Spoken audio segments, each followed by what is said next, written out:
Different stages of life. If we divide the human life into 4 stages, though there are multiple stages, but 4 is childhood, adulthood, old age, death. Adulthood is primarily concerned with marriage, be it male or female. That means every person on the earth has to undergo this process, irrespective of education, irrespective of culture, background, irrespective of किस देश में रह रहा है. Everyone's concern is marriage in this stage. There are few who want to get married. There are few who don't want to get married, and there are many. They have not decided yet whether they want or they don't want. क्योंकि सभी कर रहे हैं और सब उनको बोल रहे हैं कि कर लो, तो दे स्टार्ट थिंकिंग कि चलो कर लेते हैं, और उनका माइंड अभी डिसाइड नहीं हुआ. Normally every female go for a partner like may in physical appearance, may in behavior, like his father, and every male try to figure out a partner like his mother. It was not that they have a good interaction with them. This occurs unconsciously. शादी के बाद इस बात का पता चलता है when female start saying कि मेरे फादर तो ऐसे नहीं है, तुम ऐसी क्यों. ये चीज़ ऊपर आ जाती है, सामने आ जाती है, उससे पहले सामने नहीं आती. और ऐसे ही लड़का बोलता है कि मेरी मदर तो ऐसे नहीं करती, तुम ऐसे क्यों करती, या तुम वैसा क्यों नहीं करती जैसा मेरा मदर करती. तो वहाँ से पता चलता है कि everybody is looking out their parents in the partner. Marriage is important in a sense that every male has a female inside. वो उसको बिहेवियर पे नहीं लाता, जो उसकी वुमन थिंकिंग है अंदर, वुमन की लाइकिंग और डिसलाइकिंग है उसके अंदर, उसको वो बिहेवियर पे नहीं लाता है. सेम विद द फीमेल, कि उसके अंदर जो मेल है उसको वो बिहेवियर पे नहीं लाती है, बिकॉज फाइनली दोनों को एक रोल, सोसाइटल रोल लेना पड़ता है कि मेल ये कर सकते हैं, ये नहीं कर सकते, ऐसे फीमेल ये कर सकते हैं, ये नहीं कर सकते. तो उनका एक हिस्सा सफर कर रहा होता है, एक्सप्रेशन चाह रहा होता है सोसाइटी में. वो हिस्से का मैच जिस पर्सन से मिल जाए, अगर वो उसके नज़दीक का मिल जाए, तो लाइफ इज ब्यूटीफुल. तो उसका अंदर का जो मेल था वैसा वैसा मेल उसे बाहर से मिल जाए. तो अब ये दोनों मिलके एक बनते हैं, क्योंकि दोनों का एक्सप्रेशन आ गया. तो बहुत रेयर मूवमेंट है ये कि एक मेल को वो फीमेल मिल जाए और एक फीमेल को वो मेल मिल जाए जो उसके अंदर का एक्सप्रेशन है. यहां से शुरू हुआ कि search for the partner. Search for the partner में 2 तरीके देखे गए कम्युनिटी में, सोसाइटी में. एक वेस्टर्न सोसाइटी है जो कहती है कि every one has to find their own partner, कोई उसे ढूंढ के नहीं दे सकता, और उसमें ट्रायल एंड एरर है बहुत सारे. फिर भी देर आर सर्टन साइंस, जिसको हम प्यार बोलते हैं, कि प्यार में ऐसा ऐसा होता है जब फर्स्ट टाइम किसी से प्यार होता है कि वो बताते हैं कि घंटियां बजने लगती हैं और दिल जोर से धड़कता है और सांस थम सी जाती है, ऐसा कुछ. तो ऐसा कुछ, दैट इज कॉल्ड कि love has entered in your life, the spring has entered in your life. और जो ये अरेंज मैरिज है, दैट वाज कि एल्डर्स, आवर एल्डर्स विल, क्योंकि वो हमें जानते हैं, तो they try to find a good match, जो भी उनकी नॉलेज है उसके हिसाब से, so that you can be happy, क्योंकि तुम्हारे पास इतना एक्सपीरियंस नहीं है कि तुम ढूंढ पाओ अपने लिए. सोसाइटी का उनको ज़्यादा आइडिया है. तो ये 2 तरीके सोसाइटी में देखे गए हैं. Indian society is more towards arrange marriage, दो लव मैरिज इज एक्सेप्टेबल, पर वो उसको अभी भी उतना अच्छा नहीं मानते हैं. तो वो यही कहते हैं कि बेहतर है कि बेटा या बेटी अरेंज मैरिज करें. 2 जिस मैरिज की हम बात कर रहे हैं कि एक अंदर का एक्सप्रेशन बाहर आ जाए, तो ये नहीं मिला है दोनों ही मैरिजेस में। हालांकि सोचने पे ऐसा आता है कि when you are finding your own self, तो तुम एक्चुअली सही मैच ढूंढ ही लोगे। उसमें रिस्ट्रिक्शन है कि प्लेस की रिस्ट्रिक्शन है कि क्या पता तुम्हारा जो मैच है वो अमेरिका में बैठा हो, इट्स नॉट अराउंड, और तुम अमेरिका कभी गई नहीं। How will meet, how will find it.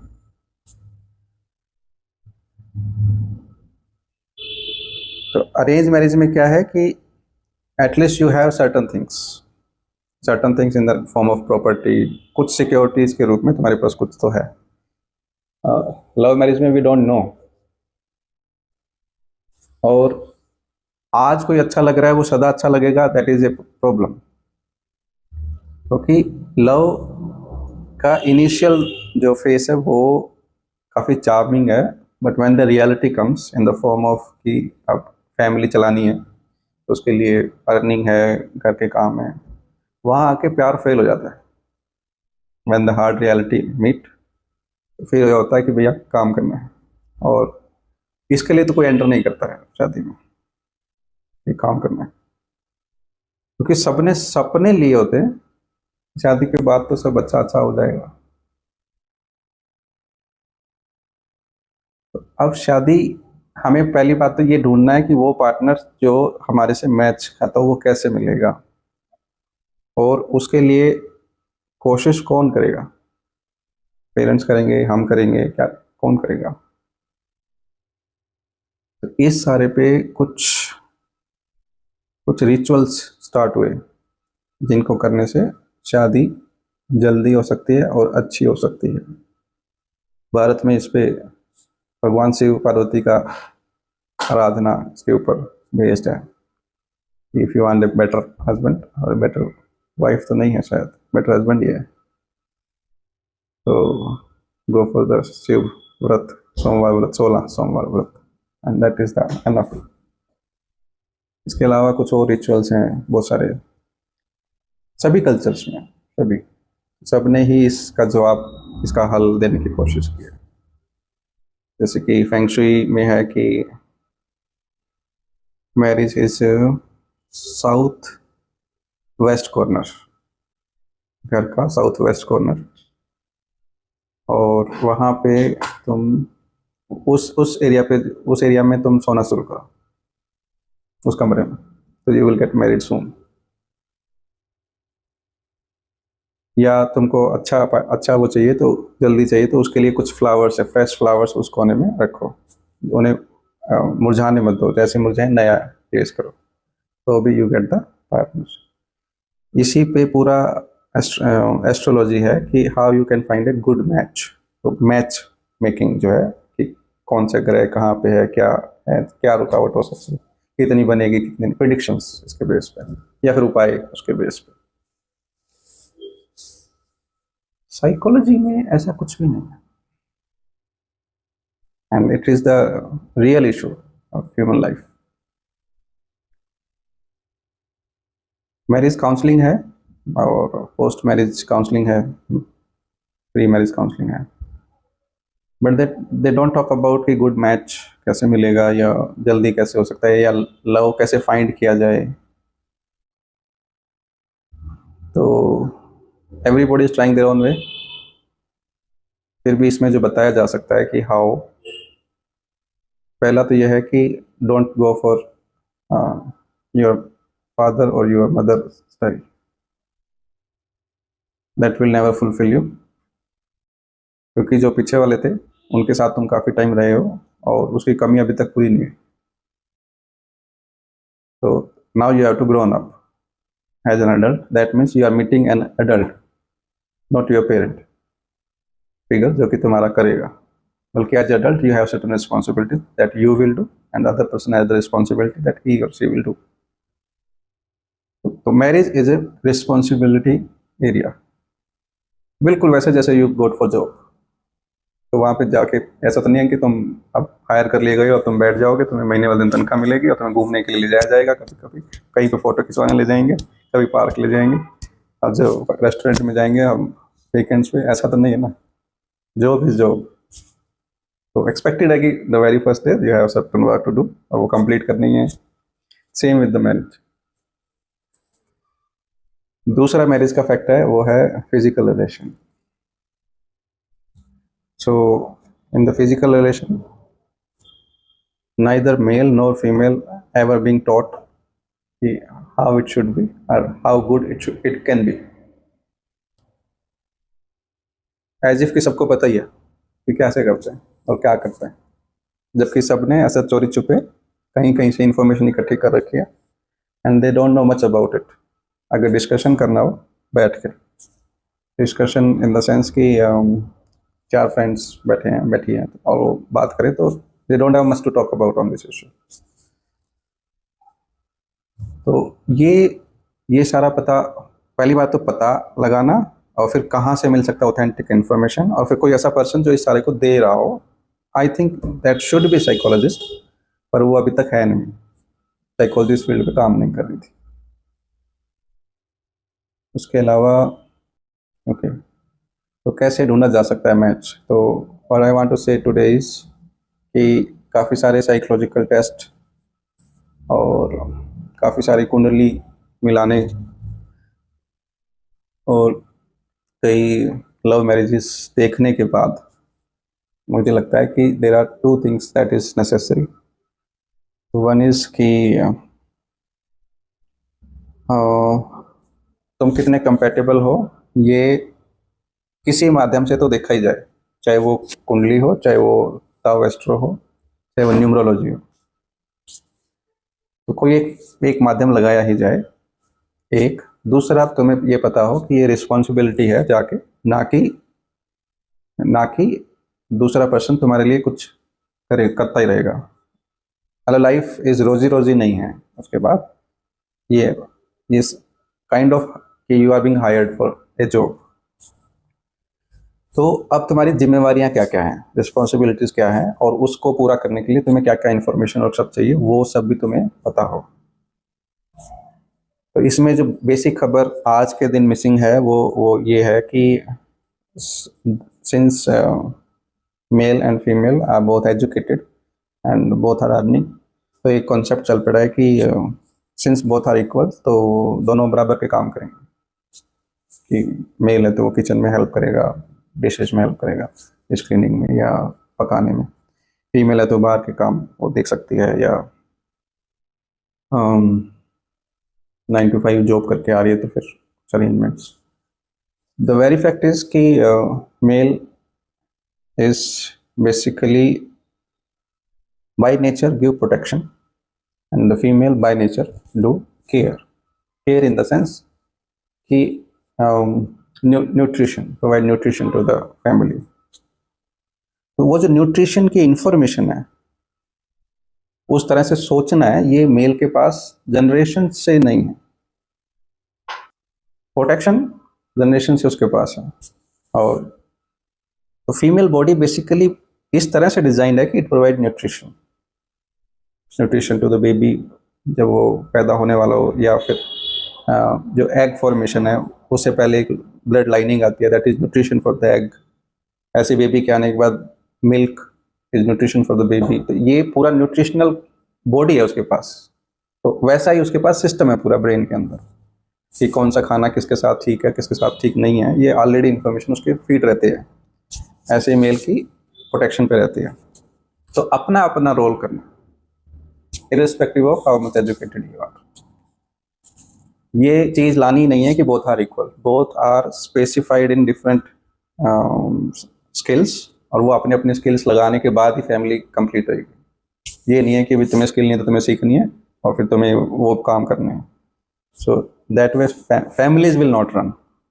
हाँ, दूसरा जो बता रहा था मैं फिजिकल इंटीमेसी का, तो that every male every female should go and learn, take classes on how things could be, because in our society we are not encouraged to have a close touch in our life. So how to be comfortable in a close situation, that need to be learned now. For a male, that need to be learned how to work on their sexuality, how to understand women more. So that need to be taught. Because काफ़ी लंबा gap है बीच में जब mail और female का interaction नहीं है. छोटे में था प्ले टाइम पे, और उसके बाद एजुकेशन जब से शुरू हुआ तब से separate separate and they grown up. So बहुत लंबे टाइम से they have not interacted properly, so they don't know much about each other. Okay, what kind of male a woman can imagine? So we have to find out कि money is necessary because प्यार से पेट नहीं भरता. Health is necessary. Peace, other than romantic partner, a peaceful partner. Peaceful in the sense कि where you two can sit together peacefully. So these 4 criteria need to be manifested in a sense. Okay, there are certain magic in male and female chemistry. Western बोलते हैं कि chemistry है mail और female की, और eastern कहते हैं compatibility. तो केमिस्ट्री क्या होती है कि जब तुम when the two chemical interact with each other. और compatibility होती है when you mix 2 compound, तो it will create 3rd compound which is much better than these 2. तो इसको एल्केमी भी बोलते हैं, एल्केमिकल साइंस. तो इसमें मेन क्या है कि woman has the capacity to whatever she wants and she hold in her heart कि मेरे को ऐसा चाहिए, that start attracting towards her. Men does not have that, क्योंकि men can't hold someone in heart this way. So कोई भी when woman want, तो woman knows कि उसको हार्ट में रखना भर है and thing will happen. जबकि मेल को पता है कि एफर्ट्स करने होते हैं, through the efforts only you get.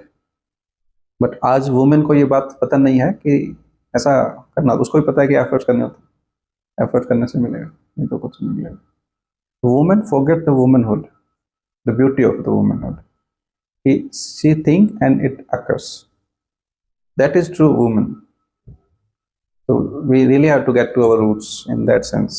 हालांकि डे टू डे लाइफ में वुमेन को हमेशा ही ब्लेम किया जाता है when some boy started pursuing her कि यही इसने गड़बड़ की होगी कुछ, नहीं तो लड़के ऐसे थोड़ी.